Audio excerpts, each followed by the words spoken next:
This is a book, War is a Racket, General Smedley Butler. He exposed during his time, which World War One, about the rise of the military industrial complex at its infancy, because this was the setting was World War One, and Butler died in 1940. But we know that the World War Two, carried over past the 1940s. So this military industrial complex carries over today, and it's known as the deep state. So here's a video that I'm going to show you about the mechanisms of this deception. Whatever you want to call it. But there's no doubt that one of the things Kennedy was trying to expose, one of the things a lot of people have been trying to expose, is this underbelly control mechanism that controls the world. And we can't leave out places like Antarctica too, who have been controlled and actually have been inhabited. If there's another capital, that would be one of them too. What do you think, David? Well, the big glimpse with Kennedy was when Allen Dulles, Mr. Eisenhower, one of the last things he did was put a contract hit basically out on Patrice Lumumba of the Belgian Congo to kill him. And Mr. Kennedy didn't want to do that and rescinded that, but yet Dulles carried it out anyway. And we showed the picture on one of the rides of Mr. Kennedy and how broken he was and how angry. And then he fired Allen Dulles and said he was going to break the CIA into a million pieces, but it didn't turn out that way. Mr. Dulles wound up on the Warren Commission investigating Mr. Kennedy's death. So that was a real glimpse that there was a secret government, a deep state that even operated independently of the President of the United States and of all world rulers. And there was a real glimpse of it there. And we get so many glimpses of it, even the fear back with the statement Eisenhower made to the military-industrial complex. This is a real thing, and about the only thing you can know of for sure is whatever the government says, they're lying. You know, I mean, it just really is sad to say, but that's where we're at. Of leave-taking and farewell.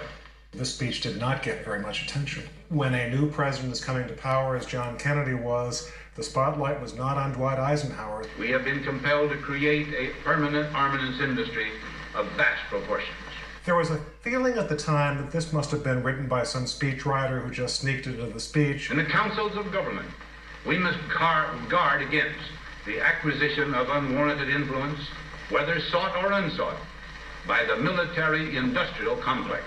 3 months ago, we got contacted by a family up in Minnesota saying that we have documents from Malcolm Moose. He was responsible in part for drafting the military-industrial complex speech. These new papers give us written evidence that this was not just some caprice of Eisenhower's or something by some speechwriter. You see the evolution of his speech from May 1959 to 1961. And he